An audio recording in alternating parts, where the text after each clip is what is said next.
हिंदू का ये समाचार है, supreme court calls out centre over short tenure of chief election commissioner, है ना।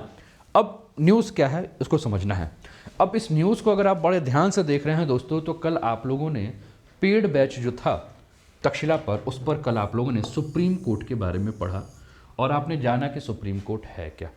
तो यहाँ आपके लिए जो की वर्ड्स है, जिस की वर्ड्स पे अगर हम बात करें तो यानी कि जो कहानी पूरी इर्द गिर्द घूमेगी वो घूमेगी, एक सुप्रीम कोर्ट, दूसरा चीफ इलेक्शन कमिश्नर यानी कि आपका जो मुख्य निर्वाचन आयुक्त होते हैं, ठीक है। अब एक तरफ आपको सुप्रीम कोर्ट नज़र आ रहा है, दूसरी तरफ आपको चीफ इलेक्शन कमिश्नर नज़र आ रहा है, और तीसरा आपको सेंटर यानी कि केंद्र या संघीय सरकार के बारे में जो हम बात कर रहे हैं। ये 3 पॉइंट्स आपको नज़र आ रहे हैं, और ये 3 पॉइंट्स जब आपको नज़र आ रहे हैं तो क्या आप कमेंट करके बता सकते हैं कि ये संबंधित टॉपिक है जो है वो आपके जनरल स्टडी के किस पेपर के लिए इंपॉर्टेंट है। तो फटाफट जो है वो आप कमेंट करके बताइए कि ये टॉपिक आपके जनरल स्टडीज़ के किस पेपर के लिए इम्पॉर्टेंट है, कहाँ से ये प्रश्न बने, मतलब कहाँ से टॉपिक बना हुआ है, ठीक है। तो दोस्तों बिल्कुल आपके दिमाग में सही उत्तर आ रहा है, जनरल स्टडीज़ पेपर 2 से संबंधित ये टॉपिक है। और जनरल स्टडीज़ पेपर 2 की अगर हम बात करें तो ये आपका इंडियन पॉलिटी एंड कॉन्स्टिट्यूशन यानी कि भारतीय राज्य व्यवस्था एवं संविधान से संबंधित ये टॉपिक देखने को मिल रहा है, ठीक है ना। भारतीय राज्य व्यवस्था एवं संविधान से संबंधित जो है ये टॉपिक है, इंडियन पॉलिटी एंड कॉन्स्टिट्यूशन से रिलेटेड ये टॉपिक है जिस पर हम लोग बातें जो है वो कर रहे हैं। तो जीएस का पेपर 2 है। अब मामला क्या है, मुद्दे पर हम आते हैं और मुद्दे पे आते हुए जो है हम बात करते हैं। सुप्रीम कोर्ट में एक जस्टिस हैं जिनका नाम है जस्टिस के.एम. जोसेफ।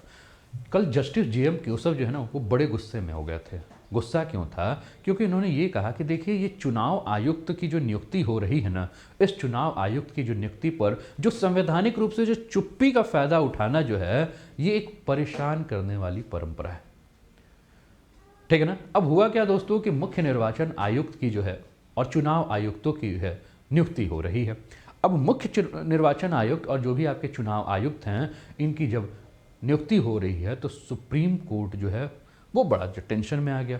वो टेंशन में इसलिए आया, कहा कि भैया हम क्या देख रहे हैं, हम ये देख रहे हैं कि 2004 के बाद से जो है एक नया ट्रेंड शुरू हो गया है। क्या नया ट्रेंड शुरू हो गया है कि 2004 के बाद से जो भी आप मुख्य निर्वाचन आयुक्त या चुनाव आयुक्त बना रहे हैं यानी कि चीफ इलेक्शन कमिश्नर बना रहे हैं या इलेक्शन कमिश्नर आप बना रहे हैं, तो ऐसे लोगों को बना रहे हैं जिनका कार्यकाल मात्र कुछ 100 दिन 150 दिन का बचा हुआ है, यानी कि वो अपने लाइफ के जो रिटायरमेंट के लास्ट स्टेज पे हैं तब आप उनको जो है वो बनाते रहें।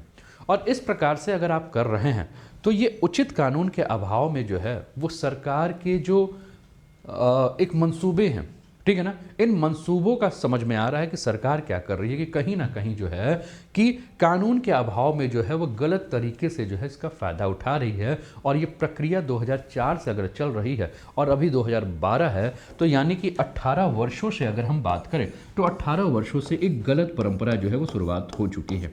18 वर्षों से क्या है, एक गलत परंपरा की शुरुआत हो चुकी है। और 18 वर्षों में भारत ने जो है वह 14 मुख्य निर्वाचन आयुक्तों की जो है वो नियुक्ति कर दी है। कितना? 14 मुख्य निर्वाचन आयुक्तों की अगर नियुक्ति कर दी गई है, 14C चीफ इलेक्शन कमिश्नर की जब नियुक्ति की गई है तो ये मामला क्या है, ये मामला जो है ये थोड़ा सा जो है वो डाउटफुल है। मामला क्या है? मामला डाउटफुल है कि आप ऐसे चीफ इलेक्शन कमीशन की नियुक्ति क्यों कर रहे हैं। अब देखिए क्या कहा था जस्टिस के.एम. जोसेफ, उनकी स्टेटमेंट है, अलार्मिंग ट्रेंड्स टॉप कोर्ट। उन्होंने कहा after T N. Seshan who was chief election commission between 19 and 96 the slide begin when no person has been given a full term. इन्होंने कहा कि देखिए टी.एन. शेषन, अच्छा आप जानते हैं भारत में चुनाव के सुधार के पितामह के रूप में अगर किसी को जाना जाता है तो टी.एन. शेषन को जाना जाता है। किसको जाना जाता है? टी.एन. शेषन। टी.एन. शेषन ही वो चुनाव आयुक्त थे, मुख्य निर्वाचन आयुक्त जो थे, उन्होंने क्या किया था, सारी पार्टी जितनी भी पार्टियां दिख रही हैं ना उन पार्टियों के ऊपर लगाम कस दिया था टी.एन. शेषन ने।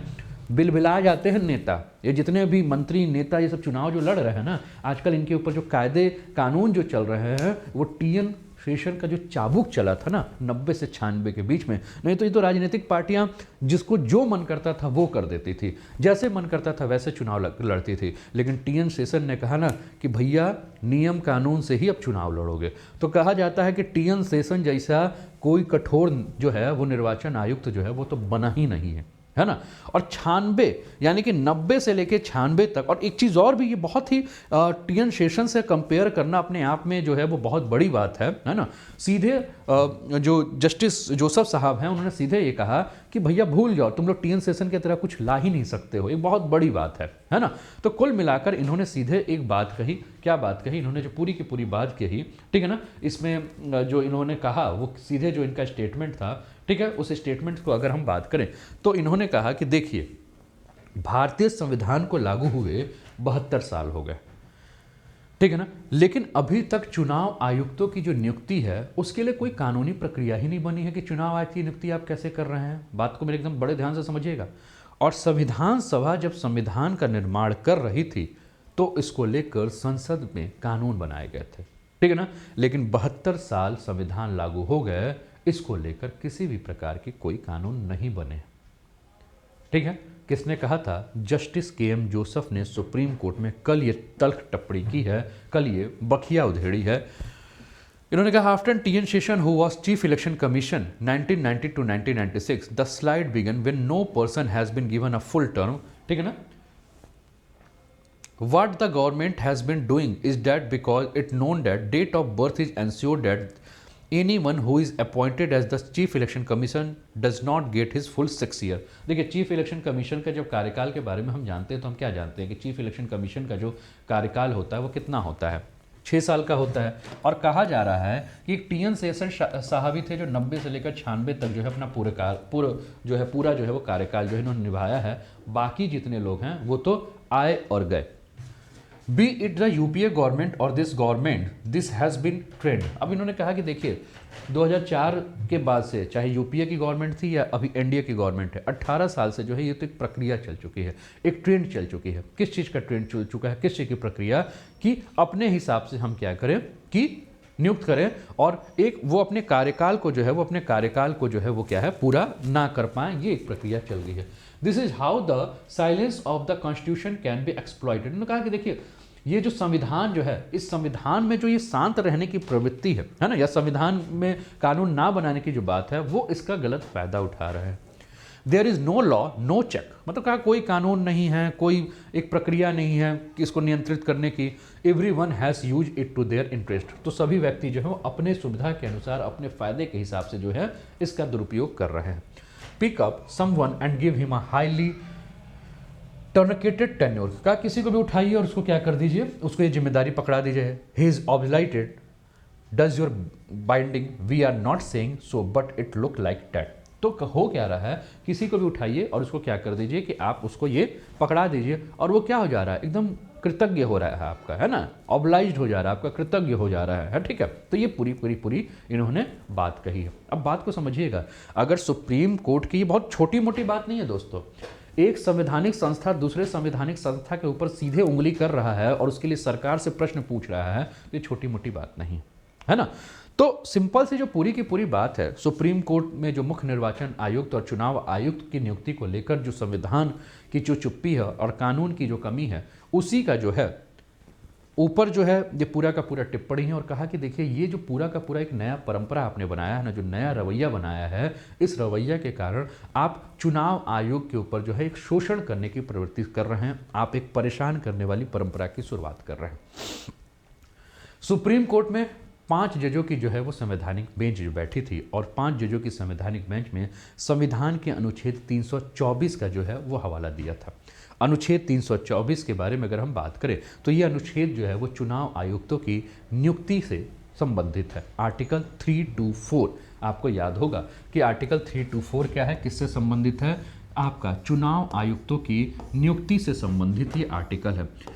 कॉपी पेन आप लोग के हाथ में होगा, ऐसा मैं उम्मीद कर रहा हूँ कि आप लोग के हाथ में कॉपी पेन होगा और आप लोग जो है वो नोट्स तैयार कर रहे होंगे। स्पीड को मैंने इसलिए बहुत ही स्लो रखा है कि आपको सब कुछ समझ में आए। और दोस्तों, चैनल पे पहली बार है तो भैया चैनल को सब्सक्राइब करके एक बार बेल आइकन तो ज़रूर दबा दीजिए और अपने मित्रों के साथ साझा कर दीजिए कि आपके सारे के सारे मित्र जो हैं वो इस क्लास का लाभ उठाएं। ठीक है ना। तो इस चीज़ को ध्यान रखिएगा, है ना। और साथ साथ में दोहराते भी रहिए अपने मन में कि हम जो बातें कर रहे हैं, जब आप दोहराते रहोगे ना मेरे दोस्त, तो आपको और भी ज़्यादा याद होता रहेगा। देखिए पीडीएफ ओडीएफ के चक्कर में मत पड़िए, है ना, ठीक है। पीडीएफ के चक्कर में अगर मत करो, है ना, पीडीएफ को क्या करो, पीडीएफ, पी फॉर फाड़ो, डी फॉर डालो और एफ फॉर फेंको, है ना, ये यही चीज़ होता है पीडीएफ, ठीक है ना। पी फॉर फाड़ो, ठीक है ना, ठीक है ना, डी फॉर डाल दो और एफ से फेंक दो, ठीक है ना। तो पीडीएफ का दोस्त यही मतलब होता है ना, पीडीएफ का यही मतलब होता है, पहले फाड़ो, डाल दो और फेंक दो। क्लियर है अभी तुरंत क्रिएट किया है पीडीएफ का फुल फॉर्म, ठीक है। चलो दे देंगे, हमको क्या करना है, ऐसे फाड़ेंगे, तुम्हारे दिमाग में डालेंगे और फेंक देंगे ठीक है। चलो आगे आ जाते हैं अपने टॉपिक पे। तो हमने कहा कि सुप्रीम कोर्ट में जो है वो 5 जजों के संवैधानिक बेंच का एक मामला हो रहा था और उस मामले में सुनवाई चल रही थी और संविधान के अनुच्छेद 324 का हवाला देते हुए ये बात कही गई थी कि ये जो अनुच्छेद जो 324 है वो किससे संबंधित है, तो चुनाव आयुक्तों की नियुक्ति की बात करता है। लेकिन ये नियुक्ति की जो प्रक्रिया है, इस नियुक्ति की प्रक्रिया में हम क्या देख रहे हैं कि सभी चुप्पा मार के बैठे हुए हैं। सुप्रीम कोर्ट ने कहा कि देखिए इस बारे में कानून बनाने पे जो है वो गौर करना चाहिए, क्योंकि 72 साल से जो है वो ऐसा कुछ हुआ नहीं है और यही कारण है कि केंद्र सरकार जो है वो अपने मनमाने रवैया से चल रही है। सुप्रीम कोर्ट ने जो सीधे एक बात भी कहा कि देखिए 2004 के बाद कोई भी चुनाव आयुक्त जो है अपना कार्यकाल जो है वो पूरा नहीं कर पाया है।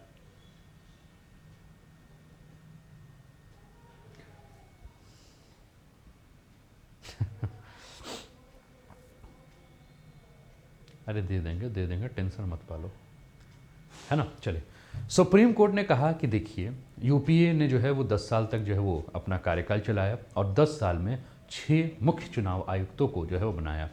एनडीए जो है वो 8 साल का कार्यकाल चला रही है और एनडीए जो है वो 8 साल में 8 चुनाव आयुक्तों का जो है वो निर्वाचन कर चुकी है, नियुक्त कर चुकी है। बात को समझिएगा, 10 साल में 6, 8 साल में 8, टोटल कितने हो गए 14, कितने साल में 18 साल में 14 चुनाव आयुक्त। तो जिस प्रकार से जो चुनाव आयुक्त जो आपके निर्वाचित हो रहे हैं, इन चुनाव आयुक्त के कारण क्या हो रहा है कि कोई भी देखिए कोई भी चुनाव आयुक्त अगर लंबे समय तक रहेगा तो क्या करेगा, कठोर निर्णय लेगा। और भैया उसको पता है कि आज हम निर्णय ले लेंगे, कल हमारा रिटायरमेंट है, तो क्यों लेगा, वो क्या करेगा, ठीक है ना। नहीं तो कहानियाँ देखो, हर चीज़ रिकॉर्ड नहीं किया जाता है ना। अब इसमें रिकॉर्ड करने वाली क्या बात है, इसमें रिकॉर्ड करने वाली जो बात है आप लोग को नोट करने वाली वो है 324 आर्टिकल। और नोट करने वाली क्या बात है मैं आपको बता दे रहा हूँ। इसमें आप क्या क्या नोट कर सकते हो, जैसे कि अभी मैंने जो बात कहा, क्या क्या नोट कर सकते हो, नोट कर सकते हो 72 ईयर्स हो गए हैं कॉन्स्टिट्यूशन के, ठीक है ना। आर्टिकल 324 है, ठीक है। 2004 से जो है वो क्या हुआ है, अभी तक जो है वो 14 जो है वो क्या बन चुके हैं, चीफ इलेक्शन कमीशन बन चुके हैं, ठीक है। 2004 से 2022 तक की अगर हम बात करें तो टोटल 18 साल में जो है वो 14 चीफ इलेक्शन कमीशन जो है वो बन चुके हैं, ठीक है ना। अब देखो क्या क्या नोट करने लायक बात हम बता दे रहे हैं, ठीक है ना। इसके बाद आप बात करोगे कि देखिए भैया 10 साल जो है वो यूपीए थी, तो यूपीए के 10 साल में 6 चीफ इलेक्शन कमीशन बने थे, है ना। 8 साल अभी एनडीए का हुआ है, तो एनडीए में जो है वो 8 साल में 8 चीफ इलेक्शन कमीशन जो है वो बन चुके हैं। सबसे लंबा जो है वो 1990 से जो है वो 1996 तक की अगर हम बात करें तो टीएन शेषन साहब जो थे, जिनको कि कहा जाता है कि चुनाव सुधार के लिए इनका काम था। समझ रहे हो ना, ऐसे की वर्ड डाल के जब आप अपना काम करोगे, ठीक है ना, तो आपके लिए जो है वो बहुत ईजी हो जाएगा इन सारे नोट्स को बनाना। देखो एक एक शब्द आपको नहीं लिखना है, आपको क्या करना है, कीवर्ड्स लिखना है मेरे दोस्त, है ना। कीवर्ड्स जब आप लिखोगे तो उस कीवर्ड्स, मतलब मैं अपने हिसाब से कीवर्ड्स बता दे रहा हूँ। अब मेरे दिमाग में क्या होता है, जब मैं आप लोगों को करंट पढ़ाता हूँ तो मैं यही सारे कीवर्ड्स को जो है अपने दिमाग में जो है वो क्या कर लेता हूँ, ठीक है ना, नोट कर लेता हूँ। इसी कीवर्ड्स को अपने दिमाग में नोट कर लेता हूँ, है ना, कि ये सारी चीज़ें मुझे पता होती है और उसके बाद मैं आपको कहानी जो है वो सुनाता रहता हूँ, समझाता रहता हूँ। तो दोस्त आपको भी इसी प्रकार से कीवर्ड्स अपने माइंड में सेट कर लेना होगा, है ना। जो जो टॉपिक आप पढ़ा रहे हो उसके कीवर्ड्स पकड़ लो और उसी के इर्द गिर्द आपको बातें करना है ना। देखिए पढ़ाना क्या है, पढ़ाना एक कला है दोस्तों, है ना। बहुत ऐसे लोग होते हैं जिनके पास ज्ञान बहुत ज़्यादा होता है लेकिन अपने आप को वो अभिव्यक्त नहीं कर पाते हैं, ठीक है। तो होता क्या है कि बहुत अच्छे अच्छे स्कॉलर्स जो हैं वो बहुत अच्छे टीचर्स नहीं बन पाते हैं, है ना। लेकिन बहुत ऐसे लोग होते हैं जिनके पास ज्ञान जो है बहुत ज़्यादा नहीं होता, जैसा कि मेरे पास ज्ञान बहुत ज़्यादा नहीं है, क्योंकि ज्ञान जो है वो असीमित है। कोई ये कहे कि मैं बहुत बड़ा ज्ञानी हूँ, तो भैया कैसे ज्ञानी हूँ, हर चीज़ सर्वज्ञानी तो हो नहीं, जैसे कि मैं, है ना। मैं तो अभी सीखने की प्रक्रिया में हूँ, मैं तो अभी लर्निंग फेज में हूँ, मैं अभी सीख रहा हूँ। हो सकता है कि अभी 1 घंटे बाद मुझे कुछ नया सीखने को मिल जाए, है ना। तो हम लोग को जो है वो क्या करना होगा दोस्त, हम लोग को जो है वो लर्निंग फेज में ही रहना होगा। जैसे कि मैं अपने आप को आज भी मानता हूँ कि मैं एक स्टूडेंट हूँ, और जब तक जीवित हूँ तब तक एक स्टूडेंट हूँ, मुझे सीखना है। आप लोग को भी ये रखना होगा। आप जिस दिन ये सोच लोगे कि मुझे सब कुछ आता है, उस दिन आपके लाइफ में जो है वो क्या हो जाएगा, डाउन होना शुरू कर दोगे, है ना। ठीक है ना, अपने लाइफ में जो है वो आप क्या करोगे, डाउनग्रेड। तो हमेशा सीखिए। आपको विश्वास नहीं होगा कि मैं अपनी बिटिया से भी सीख लेता हूँ, अपने बेटे से भी सीख लेता हूँ। एक बार मैं बहुत परेशान था, मैं आपको एक बात बताता हूँ, ठीक है ना। एक बार मैं बहुत परेशान था, है ना, फेल्योर से बड़ा परेशान था। कुछ काम कर रहा था, वो बार बार जो है हो नहीं रहा था। उस समय मैं अपनी बिटिया को देख रहा था, उस समय वो अभी 1 साल के आसपास थी, है ना। वो बार बार खड़े होने का प्रयास करती थी, गिर जाती थी, और जब गिर जाती थी तो रोती थी। फिर वो खड़े होने का प्रयास करती थी, फिर गिर जाती थी और रोती थी। और लेकिन वो कम से कम 10 बार 12 बार वो गिरी उठी, 2 कदम आगे बढ़ाई, फिर गिर गई, फिर उठी, है ना। तो उससे मुझे एक चीज़ सीखने को मिला। क्या मिला, कि जब वो अबोध बच्ची है, जब उसको बहुत कुछ देश दुनिया का ज्ञान नहीं है, जब उसको ये नहीं पता है कि मेरे गिरने पे कोई हंस रहा है या मेरे गिरने का कोई मजाक उड़ा रहा है, तो वो क्या कर रही है, जितने बार गिर रही है उतने बार उठ रही है, और उठ के वो आगे बढ़ने का प्रयास कर रही है। वहाँ से क्या ज्ञान मिला, वहाँ से ये ज्ञान मिला कि जब आप अपने काम पे फोकस करोगे, जब आप अपने लक्ष्य पे फोकस करोगे, आप ये मत सोचो कि आप हार रहे हो, जीत रहे हो, फेल हो रहे हो, पास हो रहे हो, क्या हो रहे हो, दुनिया क्या सोचेगी। तब आप पूरा फोकस होकर अपने काम पे करोगे, और हो सकता है कि आप 1 बार गिरो, 2 बार गिरो, 3 बार गिरो, 4 बार गिरो, लेकिन हर बार गिरने के बाद जब आप उठोगे ना, तो अगले बार से जो पिछले बार से जो आपने उठना सीखा है उससे बेहतर उठोगे। क्योंकि आपको पता है कि पिछले बार जब मैं ऐसे उठा था तो यहाँ मेरी गलती के चलते मैं गिर गया था, लेकिन अब मैं अगर ऐसे गिरूंगा तो फिर से, अगर मैं ऐसे फिर से उठूंगा तो मुझे गिरना पड़ेगा, इसलिए मुझे क्या करना है, उससे बेहतर तरीके से उठना है। तो 1 से 1.5 साल के बच्चे ने जो है आपको क्या पाठ पढ़ा दिया, 1 से 1.5 साल के बच्चे ने आपको ये पाठ पढ़ाया कि जीवन में कभी भी गिरो तो हमेशा उठने के लिए तैयार रहो, क्योंकि गिर के जो है वो आप आगे नहीं बढ़ सकते हो। आगे बढ़ना है तो उठना पड़ेगा, खड़ा होना पड़ेगा, लड़खड़ा के ही आगे बढ़िए, लेकिन कभी अपने कदम को जो है वो थमने ना दीजिए, अपने कदम को जो है वो रुकने ना दीजिए, क्योंकि अगर रुक गए तो जीवन समाप्त है, और आगे बढ़ते रहे, चाहे रेंगते हुए आगे बढ़ते रहे, तो जीवन जो है वो बना हुआ है। तो मैंने कहा ना, जीवन कहीं से भी सीखो, लाइफ में जहाँ से कुछ सीखने को मिल जा रहा है सीख लो। जीवन जो है वो सीखने की प्रक्रिया है, कीप लर्निंग, है ना। हमेशा कुछ ना कुछ सीखते रहो, और कहीं से भी कुछ सीख सकते हो। जैसे चींटियां से आप क्या सीखते हो, है ना। चींटी को देखोगे, बड़े बड़े घरों पे चढ़ जाती हैं, चीनी का ढेर लेके या कुछ ढेर लेके। तो हर जगह जहाँ से आपको मोटिवेशन मिलता है वहाँ से मोटिवेशन लीजिए, और अपने लाइफ में जो है इसको इम्प्लीमेंट कीजिए। आप ये मत सोचिए कि मैं यहाँ ये हो जा रहा हूँ तो मेरे ऊपर लोग मेरा मजाक उड़ाएंगे। लोगों को देखना बंद कीजिए। जैसे वो बच्चा लोगों को देखना नहीं बंद करता है, लेकिन जैसे जैसे उसको ज्ञान होने लगता है, जब जैसे जैसे वो सामाजिक होने लगता है, तो वो लोगों पे ध्यान देने लगता है। वो ये नहीं देखता है कि अगर मैं अभी गिर के नहीं उठा तो कुछ वर्षों के बाद यही लोग जो मेरा थोड़ा मजाक उड़ा रहे हैं वो ज़्यादा मजाक उड़ाने लगेंगे। लेकिन अभी मैं उनके मजाक उड़ाने के ऊपर ध्यान ना दूं और अपने उठने, आगे बढ़ने और दौड़ने पे ध्यान दूं, तो हो सकता है कि कल वही जो है वो मेरे पीछे तालियां बजाना शुरू कर दे। सही बात है, बताओ, ठीक है। चलिए, तो हम लोग जो बात कर रहे थे ये कीवर्ड्स है। ऐसे ही आप क्या कर सकते हो मेरे दोस्त, ऐसे ही आप कीवर्ड्स जो है वो बना सकते हो, ठीक है। अब हम जो बात कर रहे थे, हमने कहा कि देखिए सुप्रीम कोर्ट के जो जज साहब हैं, जोसेफ साहब ने आपने क्या कहा, जोसेफ साहब ने आपने ने कहा कि देखिए भैया 10 साल यूपीए का हुआ जिसमें 6 चीफ इलेक्शन कमिश्नर चेंज हो गए, 8 साल एनडीए का हुआ तो 8 साल एनडीए ने जो है वो 8 चीफ इलेक्शन कमिश्नर को जो है वो क्या कर दिया, बदल दिया, ठीक है। तो ये जो प्रक्रिया है, इस प्रक्रिया में हम क्या देख रहे हैं, इस प्रक्रिया में हम यही देख रहे हैं कि कोई चीफ इलेक्शन कमीशन जो है वो अपना कार्यकाल जो है वो पूरा नहीं कर पा रहा है, ठीक है ना। तो सुप्रीम कोर्ट के जो जस्टिस जोसेफ साहब हैं, उनकी अगुवाई में जो 5 जजों की जो संवैधानिक पीठ थी, उस पीठ ने यही कहा कि ये जो परंपरा चल रही है, परंपरा तो बड़ा टेंशन वाली परंपरा है यार, ये तो बड़ा गलत है, एक नई प्रकार की जो है परंपरा बन गई है। तो सुप्रीम कोर्ट ने कहा कि जो चीफ इलेक्शन कमिश्नर की जो नियुक्ति की जो प्रक्रिया है, इसमें संविधान का जो चुप होना है, यानी कि संविधान में कोई कानूनी प्रक्रिया नहीं बनी है, कहीं ना कहीं प्रक्रिया जो है वो शोषित करती है। और इससे साफ साफ ये दिख रहा है कि ये शोषण किया जा रहा है जो भी वर्तमान सरकार है उसके द्वारा।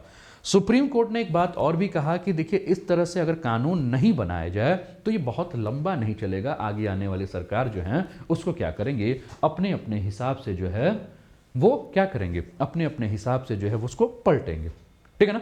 तो कानून के अभाव में जो आज तक ये कार्य नहीं हो पा रहा। अच्छा देखिए, कोई भी अगर चीफ इलेक्शन कमीशन है ना, जब उसको पता है कि मैं बहुत लंबे समय तक नहीं हूं, तो नया कुछ क्यों करेगा, किसके लिए करेगा, क्योंकि उसको पता है कि मुझे जो ये पद मिला है, जरूरी नहीं कि मैं इस पद के लायक हूं इसलिए मिला है, हो सकता है ये पद मुझे जो है वो क्या है, प्रसाद के रूप में मिल गया है ना, जी हुजूरी करने के रूप में जो है वो पद मिल गया है। और ये टिप्पणी जिनमें चीफ इलेक्शन कमीशन की नियुक्ति को लेकर कॉलेजियम की तरह सिस्टम की बात की गई, इसमें कहा कि देखिए, जैसे सुप्रीम कोर्ट में जजों की नियुक्ति होती है तो उस नियुक्ति में कॉलेजियम की प्रक्रिया होती है ना, वैसे ही आज हम लोग पेड क्लास में इसको पढ़ेंगे कॉलेजियम की प्रक्रिया।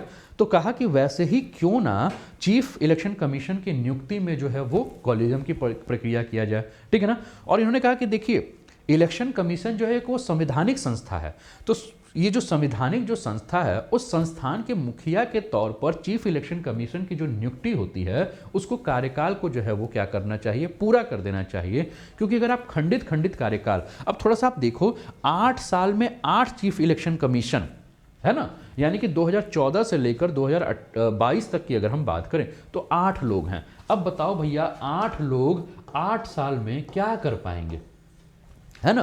तो ये जो खंडित जो आप कार्यकाल दे रहे हो, उससे क्या होगा कि कोई भी ठोस निर्णय जो है वो नहीं ले पाएगा, ठीक है ना। और इस प्रकार से अगर हम बात करें तो सीधे ये कहा गया है कि देखो, एक चीज और भी हमने देखा क्या, कि 18 साल में 18 ईयर्स में आपको क्या देखने को मिल रहा है, 14 चीफ इलेक्शन कमीशन। इसका मतलब आपको क्या समझ में आ रहा है कि कोई भी अपना 2 साल का कार्यकाल जो है वो पूरा नहीं कर पाया है। लेकिन कानून क्या कहता है, हम लोग क्या पढ़ते हैं, तो हम लोग कहते हैं कि भैया चीफ इलेक्शन कमीशन का जो कार्यकाल होगा वो कितना होगा, 6 साल का होगा। लेकिन बेटा 6 साल का तो है, लेकिन सरकार क्या कर रही है, मजाक बना के रखी हुई है, ठीक है ना। तो हम एक तरफ बात कर रहे हैं कि 6 साल का होगा, और दूसरी बात क्या कर रहे हैं कि देखो भैया वो 65 साल का होना चाहिए। तो अब सरकार क्या कर रही है, सरकार देख रही है कि जो 64 साल का हो गया है, जो 63 साल का हो गया है, जो 62 साल का है, उसको क्या कर रही है, चीफ इलेक्शन कमीशन बना रही है। तो भैया तुम चीफ इलेक्शन कमीशन किसको बनाओ, अगर तुमको लगता है तो 59 या 58 ईयर्स पे जो है उसको बनाओ यार, है ना, कि क्या वो पूरा का पूरा जो है वो अपना कार्यकाल जो है वो बिता सके, और पूरा का पूरा, ठीक है ना, पूरा कार्यकाल जो है वो बिता सके, ठीक है ना। और इससे अगर कार्यकाल को पूरा का पूरा करता है तो इससे क्या हो जाएगा कि वो कुछ ठोस जो है वो निर्णय ले पाएगा, ठीक है ना। और ठोस निर्णय ले पाएगा तो मतलब क्या है कि जब कार्यकाल बिना खंडित हो ठोस निर्णय हो जाएगा, तो इससे क्या हो जाएगा कि उसके कार्य जो है वो सही तरीके से होंगे, ठीक है ना। अब जब से ये बात किया गया तो सरकार से पूछा गया कि भैया बताइए, तो ऐसा तो नहीं है ना कि सुप्रीम कोर्ट जब ये सारी बातें करेंगे तो सरकार बोलेंगे जी हुजूर, हाँ जज साहब, हाँ माय लॉर्ड, आप जो बोल रहे, नहीं। सरकार ने क्या किया, अपना पक्ष रखा। सरकार ने जो अपना पक्ष रखा, उस पक्ष में क्या किया। अच्छा, एक बात मुझे कमेंट करके आप बता सकते हैं, जब ये प्रक्रिया चीफ आपके सुप्रीम कोर्ट में चल रही होगी तो उस समय सरकार की तरफ से कौन गया होगा, सरकार की तरफ से पेश जो हुआ होगा उस अधिकारी का नाम क्या होगा, या उस पद पे जो व्यक्ति बैठा है वो कौन सा पद है, कृपया करके कमेंट में आप बताइए।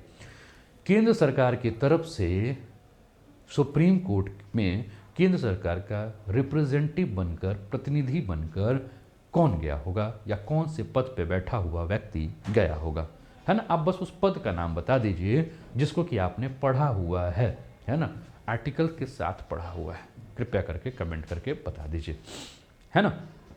बताइए, कमेंट कीजिए, जल्दी फास्ट कमेंट कीजिए, ठीक है ना।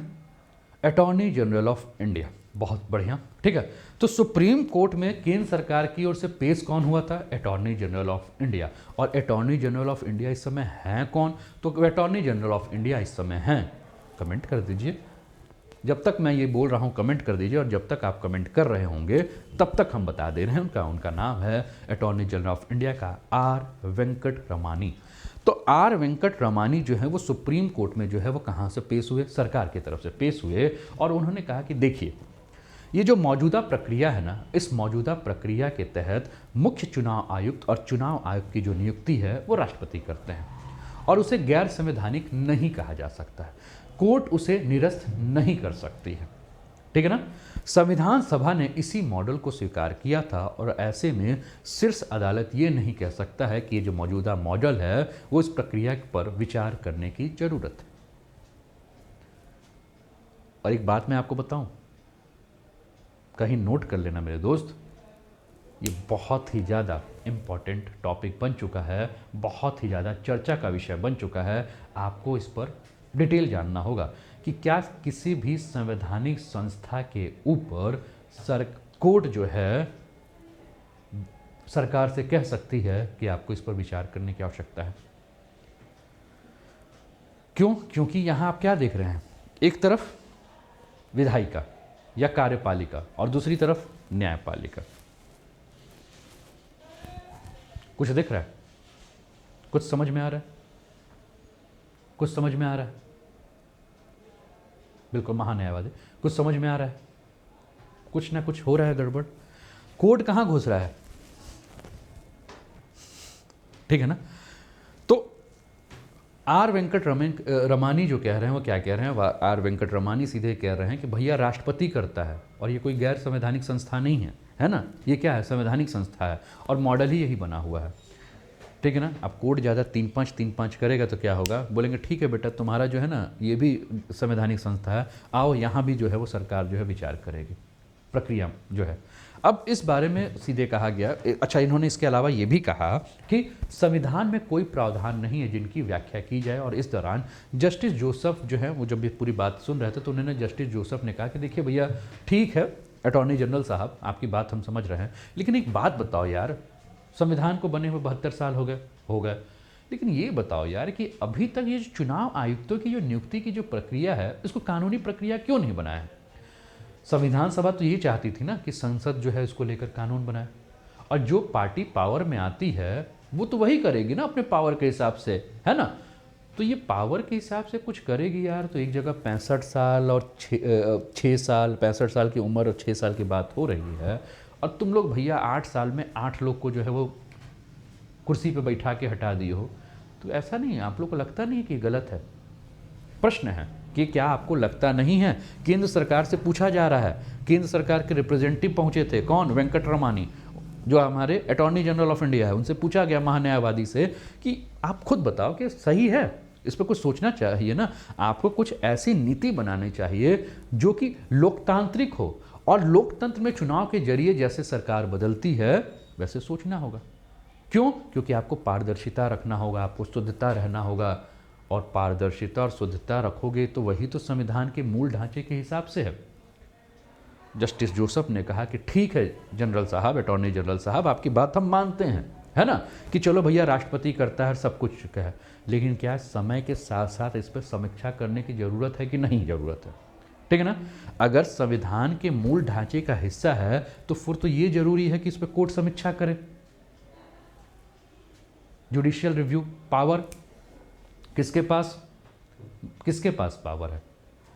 दिमाग घूम रहा है। अब ये टॉपिक कहां से जुड़ गया?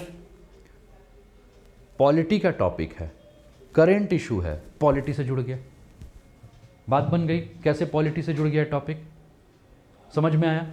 तो जस्टिस जोसेफ ने अटॉर्नी जनरल से ये कहा कि भैया 72 साल हो गए, और 72 साल में आप लोगों ने इसमें कुछ किया नहीं, समीक्षा कीजिए ना। हम मानते हैं कि भारतीय संविधान का मूल ढांचा है, तो समीक्षा कौन करेगा मूल ढांचे पे? कोर्ट करेगा।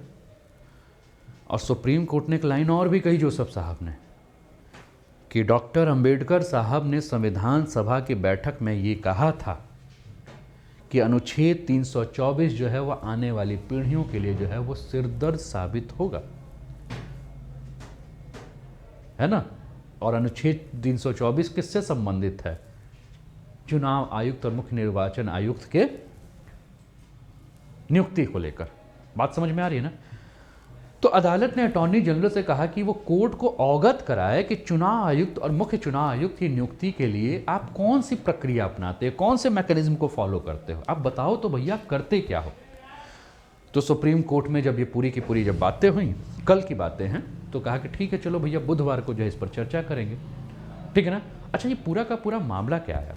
तो हुआ क्या था दोस्तों कि 23 अक्टूबर 2018 को जो है एक जनहित याचिका यानी कि पीआईएल जो है वो पहुंची थी कहाँ, सुप्रीम कोर्ट में। और इस पीआईएल में इसी प्रक्रिया के ऊपर जो है बात हुई थी। तो इस पीआईएल को जो है वो संवैधानिक बेंच को जो है रेफर कर दिया गया था, जिसमें चुनाव आयुक्त और मुख्य निर्वाचन आयुक्त के कोलिजियम की तरफ सिस्टम की मांग की गई थी। किसी ने क्या किया था, 2018 में डाला था। तो यहीं से जो है पूरी की पूरी जो है वो बातें जो है वो उठकर आई थी। मेरी बातें समझ में आई? बताइएगा दोस्त, ठीक है ना।